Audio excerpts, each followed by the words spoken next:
तर नमस्कार मित्रांनो, तर आपलं ध्यानबद्रीचं दर्शन करून आम्ही आता कल्पेश्वरच्या असे दिशेने प्रस्थान करत आहोत. तर चला कल्पेश्वरचं दर्शन करूया, जे की आपलं 5वा केदार आहे. चला निघूया तिथून.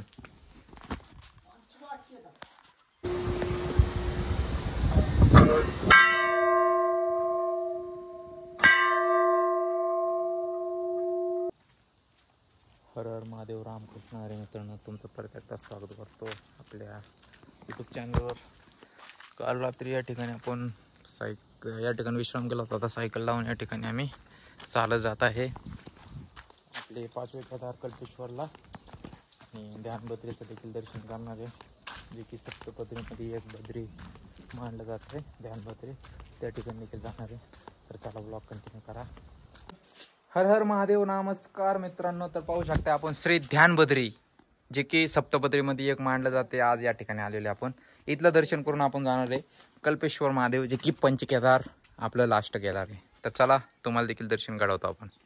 मित्रांनो, ध्यानबद्रीला आल्यावर आम्हाला या ठिकाणी पंचमुखी हनुमान दादांचं दर्शन झालेलं पाहू शकता. तुम्ही देखील दर्शन करू शकताय. जय श्रीराम. तर आता आपण मंदिरापाशी आलेले पाहू शकताय. हे आहे ध्यानबद्री.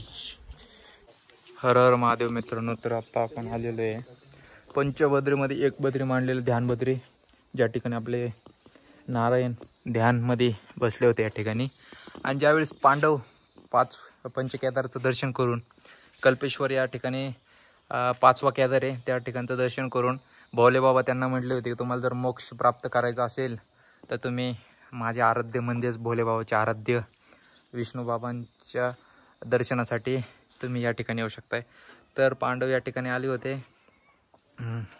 या ठिकाणी विष्णू भगवान ध्यान अवस्थेत होते, तर त्यांना या ठिकाणी दर्शन देखील दिले होते. त्यानंतर पुढे गेले की आपल्याला वृद्ध बुद्ध देखील मिळतं, जे की दुसरं बद्री आहे. तर आपण लवकरच निघतोय. तुम्ही या ठिकाणी शिखर दर्शन करू शकताय, पाहू शकताय. आतमध्ये मोबाईल नेण्यास परवानगी नाही, तर या ठिकाणी दर्शन करू शकताय. आसपासचा परिसर अशा प्रकारे या ठिकाणी बघाल तर पंचमुखी हनुमान मंदिर देखील आहे. तर नमस्कार मित्रांनो, तर आपलं ध्यानबद्रीचं दर्शन करून आम्ही आता कल्पेश्वरच्या असे दिशेने प्रस्थान करत आहोत. तर चला कल्पेश्वरचं दर्शन करूया, जे की आपलं 5वा केदार आहे. चला निघूया तिथून. तर मित्रांनो, आता कल्पेश्वरला जात आहे. या ठिकाणी पाहू शकताय ब्रिज आहे, खालून नदी वाहत आहे. या ठिकाणी सुंदर असा झरणा आहे, पाहू शकताय. किती सुंदर आहे, पाहू शकताय. खाली नदी वाहत आहे. नदीचं पाणी देखील किती सुंदर आहे, पाहू शकताय. नदी तिकडून वाहत आहे, इकडून अशा प्रकारे खाली जात आहे, पाहू शकताय.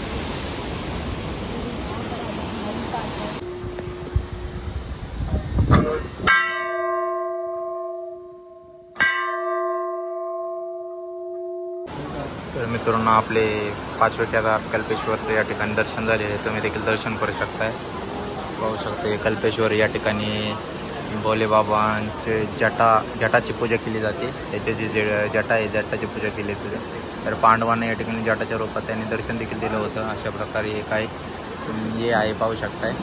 आणि दर्शन खूप छान प्रकारे झालं. या ठिकाणी आम्हाला एक महाराजांनी मला एक रुद्राक्ष देखील दिलेलं आहे प्रसादामध्ये. याच्यामध्ये एक केदारनाथ आहे, एक रुद्रनाथ आहे आणि एक कल्पेश्वर, असे 3 रुद्राक्ष मला प्रसादाच्या रूपात भेटलेले. ते मी आज सोमवार असल्यामुळे ते आज मी या ठिकाणी स्पर्श करून गाड्यामध्ये धारण केलेले आहे. त्याच्यामध्ये एक आहे, हे आहे रुद्रनाथचं, हे आहे मधलं केदारनाथ आणि हे आहे कल्पेश्वरचं. असे 3 रुद्राक्ष मला प्रसादाच्या रूपात भेटलेले आहे. आणि आज सोमवार आहे. सर्वप्रथम तुम्हाला सर्वांना भोले बाबाच्या वतीने दीपावलीच्या मंगलमय शुभेच्छा. हर हर Mahadev, Sitaram. Welcome to Kalpeshwar waterfall. पाहू शकताय वरून पाण्याची झरणा येत आहे खाली. किती सुंदर आणि नयनरम्य अशा प्रकारे या ठिकाणचं दृश्य आपल्याला पाहायला मिळतंय. तर चला त्या ठिकाणी जाऊयात आपण. थोडंसं स्नान तर आपण सकाळी करून आलतो. आता पाणी देखील थंड आहे, त्यामुळे स्नान काही करू शकत नाही आपण या ठिकाणी.